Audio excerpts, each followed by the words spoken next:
اگر ان کے پاس اپوزیشن کے پاس کوئی اور تجویز ہے تو ہم تیار ہیں سننے کے لیے.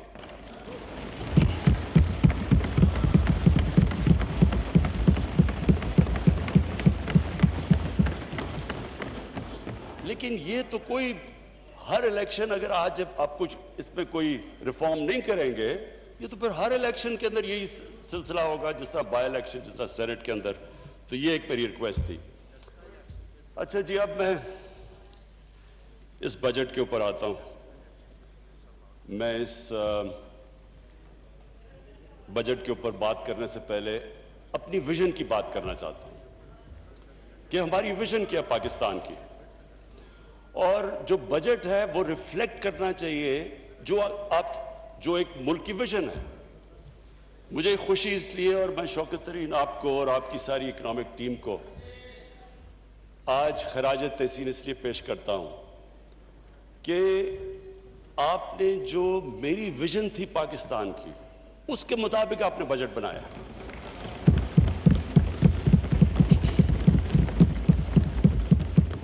اسپیکر صاحب, جب ہم نے 25 سال پہلے تحریک انصاف کو اس کو شروع کیا پارٹی کو, تو ہماری جو موٹیویشن تھی, جو میری موٹیویشن تھی, وہ ایک ہی تھی جو کہ نظریہ پاکستان تھا. نظریہ پاکستان آبجیکٹو ریزولوشن کے اندر بڑا کلیئرلی ڈیفائنڈ ہے, اسلامی فلاحی ریاست. یہ جو اسلامی فلاحی ریاست ہے, یہ نظریہ جو ہمارے فاؤنڈنگ فادرز تھے انہوں نے مدینہ کی ریاست سے لیا, کیونکہ وہ دنیا کی پہلی فلاحی ریاست تھی. اب اسپیکر صاحب, ہم نے یہ کیوں, میں ذرا سارے ہاؤس کے لیے, اپنے یوتھ کے لیے, سب کے لیے کہنا چاہتا ہوں کہ یہ کیوں ضروری ہے کہ ہم پاکستان اسی فاؤنڈنگ فادرز کی ویژن کے اوپر واپس جائیں. وہ اس لیے ضروری ہے اسپیکر صاحب کہ اگر اس ہمارے ملک کی ویژن سے ہم پیچھے ہٹ جاتے ہیں تو پاکستان کا مقصد ختم ہو جاتا ہے. پاکستان جب بنا تھا تو ہمیں یہ پتا ہونا چاہیے کہ بہت زیادہ مسلمان ہندوستان میں رہ گئے تھے, لیکن انہوں نے بھی پاکستان کی حمایت کیوں کی تھی؟ کیونکہ جو ہمارے فاؤنڈنگ فادرز تھے, علامہ اقبال اور قائد اعظم, انہوں نے جو ایک ویژن دی تھی پاکستان کی, اس کی وجہ سے سارے ہندوستان کے مسلمان بھی متفق تھے کہ یہ ملک بننا چاہیے. اور وہ ویژن علامہ اقبال نے, اور جو مسلمان دنیا کے سب سے بڑا پچھلے 300-400 سال میں سب سے بڑے ذہن تھے, انہوں نے اس ویژن کے اندر جب کہا تھا کہ مسلمان جب بھی اٹھتا ہے, مسلمان کا سویلائزیشن مدینہ کی ریاست کے بعد جب بھی اٹھا ہے, وہ واپس گیا ان پرنسپلز کے اوپر جو ہمارے نبی صلی اللہ علیہ وسلم نے مدینہ کی ریاست میں اسٹیبلش کیے تھے. تو وہ پرنسپلز تھے جس کی وجہ سے ایک قوم اٹھی. تو میں اسپیکر صاحب آج بریفلی وہ بتانا چاہتا ہوں کہ وہ کیا چیز تھی کہ ایک اتنا عظیم سویلائزیشن کھڑا ہو گیا, اور کبھی اتنی تیزی سے ایک سویلائزیشن نہیں کھڑا ہوا. جب مدینہ پہنچے رسول اللہ, تو انہوں نے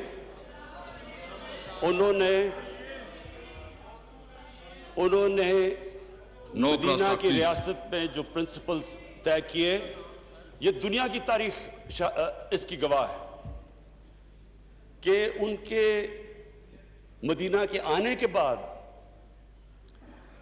13 سال کے بعد جو ایک سپر پاور تھی وہ ان کے سامنے اس نے گھٹنے ٹیکے, بیزنٹائن ایمپائر, اور 14 سال کے بعد پرشین ایمپائر ان کے سامنے گھٹنے ٹیک گیا. یہ تاریخ کا حصہ ہے.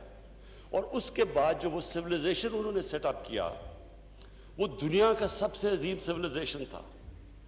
اس نے صرف یہ نہیں کہ وہ دنیا میں پھیل گیا, انہوں نے جو سویلائزیشن سیٹ اپ کیا اس کی وجہ سے جو آج ماڈرن دنیا بنی ہے, وہ اس سویلائزیشن نے سارے جو گریک فلسفیز جو دنیا میں, جو ہندوستان میں فلسفیز تھی, ان کی ٹرانسلیشنز کی, ان کو ڈیولپ کیا، ہر فیلڈ میں وہ آگے نکلے، سائنس میں، میڈیسن میں، اور اس کے بعد وہ جب بعد میں ہمارا جب سویلائزیشن نیچے گیا تو یورپ نے ٹیک اوور کر لیا.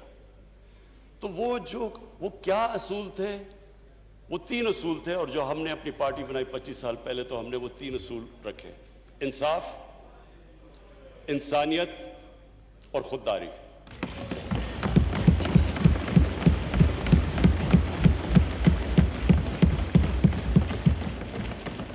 اور یہ 3 ہماری ویژن سٹیٹمنٹ میں ہیں کہ ہم یہ سمجھتے ہیں کہ جو ہمارا بجٹ ہے وہ ریفلیکٹ کرنا چاہیے یہ 3 پرنسپلز. اس سے پہلے میں آج اپنی اکنامک ٹیم کو خراج تحسین پیش کرتا ہوں. ہماری جو اکنامک ٹیم ہے اور جس میں جب سے ہماری گورنمنٹ آئی اور اب تک جس نے بھی ہماری اکنامک ٹیم میں شرکت کی، سارے مستحق ہیں آج مبارک کے بھی اور خراج تحسین کے بھی.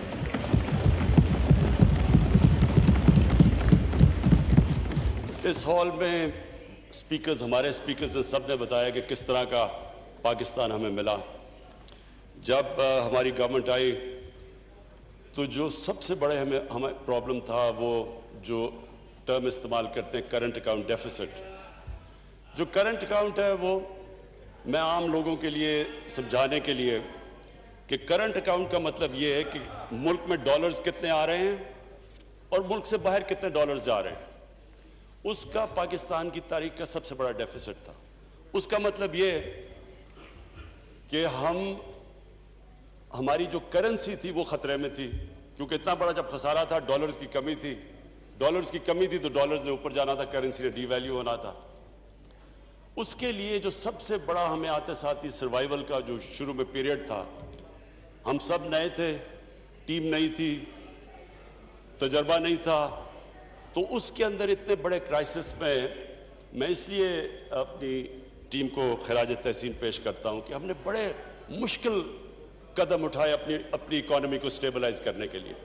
تکلیف دہ تھے، اور اسپیکر صاحب وہ تکلیف دہ ایسے تھے کہ آپ ایک ملک اگر گھر کی مثال لے لیں، میں سب کے لیے ایک آسانی پیدا کرنا چاہتا ہوں کہ ہمارے سارے جو بھی آج دیکھ رہے ہیں سب کو سمجھ آ جائے کہ وہ کیا مشکل تھی پاکستان کو. ایک گھر مقروض ہو جاتا ہے، آمدنی اور خرچے میں بڑا خسارہ ہو جاتا ہے، کرایہ دار آ رہا ہے، لوگ آ رہے ہیں پیسے مانگنے کے لیے، قرضے لیے ہوئے ہیں. تو وہ گھر کیا کرتا ہے؟ وہ صرف دو چیزیں کر سکتا ہے: اپنے خرچے کم کرتا ہے اور اپنی آمدنی بڑھانے کی کوشش کرتا ہے. تو جب وہ اپنے خرچے کم کرتا ہے تکلیف ہوتی ہے گھر کو. خرچے جب کم کرتا ہے، اگر آپ کے بچہ ایک اچھے سکول میں جا رہا ہے، اس کو آپ کو نکال کے دوسرے اس سکول میں گورنمنٹ سکول میں ڈالنا پڑتا ہے. اگر آپ کا گاڑی ہے تو موٹر سائیکل لو، اگر موٹر سائیکل ہے تو سائیکل لینا پڑتا ہے. وہ جو بھی گھر اس سچویشن میں ہوتا ہے اس کو اس مشکل وقت سے گزرنا پڑتا ہے جب تک اس کی آمدنی اوپر نہیں آتی. تو ہمارے لیے وہ مشکل فیصلے کرنے تھے. لوگوں کو تکلیف ہوئی، عوام بڑی مشکل سے گزری، اور کئی ابھی بھی گزر رہے ہیں. لیکن اس کے علاوہ جب ایک ملک مقروض ہو جائے اور جب ایک ملک اس مشکل میں پڑ جائے، اس کے علاوہ دوسرا اور کوئی راستہ نہیں ہے اس کا. کوئی بھی ملک لے لیں، جب ترکی میں پرائم منسٹر تب اردوغان آئے تو ان کو بھی جب ترکی کو جو وہ بھی قرضے میں ڈوبے ہوئے تھے، ان کو بھی IMF کے پاس جانا پڑا، لیکن وہ بھی 2-3 سال مشکل وقت سے گزرے. تو مجھے آج یہ خوشی ہے کہ ہماری اکنامک ٹیم نے جس طرح کے فیصلے کیے، جس طرح ہم وہ چیلنجز لیے اور جس طرح ان چیلنجز سے نکلے. ایک تو اکنامک چیلنج تھا، دنیا میں باہر گئے، پیسے اکٹھے کرنے کی پوری کوشش کی. میں آج پھر اپنے وہ ملکوں کا شکر گزار ہوں جس طرح UAE نے ہماری مدد کی، سعودی عربیہ نے ہماری مدد کی، چائنا نے ہماری مدد کی.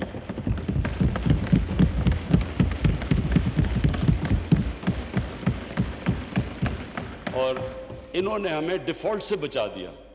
ڈیفالٹ کا بھی میں مطلب عام لوگوں کی یہ سمجھا دوں کہ ڈیفالٹ کا مطلب یہ ہوتا ہے کہ جب آپ اپنے لائبلٹیز آپ کے پاس پیسہ نہیں ہوتا لائبلٹیز دینے کا.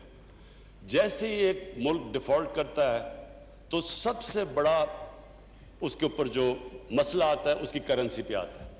تو جیسے جیسے آپ کی کرنسی گرتی ہے ملک میں مہنگائی بڑھ جاتی ہے, غربت بڑھ جاتی ہے, ساری انویسٹمنٹ رک جاتی ہے. تو ڈیفالٹ سے بچنے کے لیے ایک گورنمنٹس پوری کوشش کرتی ہے, اور آئی ایم ایف کے پاس بھی اس لیے جاتی ہیں. ہم نے شروع میں جب ہماری آئی ایم ایف سے نیگوسیشنز تھی, ہم نے کوشش کی کہ ہم نہ جائیں. ہم نے کوشش کی کوئی اور کوئی طریقہ نکلا ہے, کیونکہ اتنا بڑا خسارہ تھا $20 ارب کا. جو آئی ایم ایف کنڈیشنز دے رہی تھی وہ بڑی مشکل تھی, اس سے لوگوں کو بڑی تکلیف ہونی تھی. اس لیے ہم کوشش کرتے رہے کہ ہمیں کوئی اور سورسز سے پیسہ مل جائے, لیکن آخر ہمیں جانا پڑا. اور آئی ایم ایف کی جو کنڈیشنز تھی وہ مشکل تھی, اور اس سے عوام کو تکلیف تھی. اب اس چیلنج سے نکل ہی رہے تھے, کرونا آ گیا. اور کرونا کے اندر ساری دنیا کے اندر جو اگر آپ دیکھیں کہ جو امپیکٹ پڑا ہے کرونا کا ان کی اکانومی کے اوپر, ساری دنیا کے اوپر امپیکٹ پڑا. تو ایک اکانومی جو پہلی تکلیف میں تھی اس کے اوپر سے کرونا آ گیا.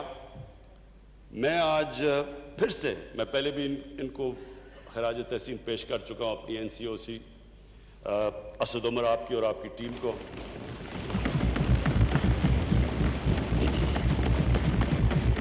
ڈاکٹر فیصل کو, اور اس میں پھر جتنی بھی کوآرڈینیشن تھی پاکستان آرمی, انہوں نے ہماری پوری مدد کی. ہم نے انٹیلیجنس پوری ان سے لی. جو بھی پھر ہم نے ہاٹ سپاٹس اور پھر ان کو لوگوں کو ٹریک اینڈ ٹریس, اور ڈاکٹر فیصل جس نے پوری ایکسپرٹ اوپینین ہمیں دیتا رہا کہ یہ دنیا میں یہ ہو رہا ہے تو آپ کو یہ جو بھی قدم ہمیں اٹھانے چاہیے. تو اس سے میں آج ہم سارے پاکستانی, ہم وہ خوش قسمت قوم ہے. اگر آپ ارد گرد دیکھیں, ایران میں دیکھیں بدقسمتی سے, ابھی افغانستان دیکھیں, ہندوستان دیکھیں, آج انڈونیشیا میں جو ہو رہا ہے, تو ساری, اور بنگلہ دیش میں جو صورتحال ہے, لاک ڈاؤنز لگا دی ہیں, اس کے مقابلے میں اللہ کا میں خاص طور پہ, کیونکہ اللہ نے, ہم انسان تو ایک سٹیج تک جا سکتا ہے, اس کے بعد تو اوپر والے کے اوپر چھوڑ دیتا ہے, اور اس نے ہمیں بچا لیا. ہم جس طرح نکلے اس سے,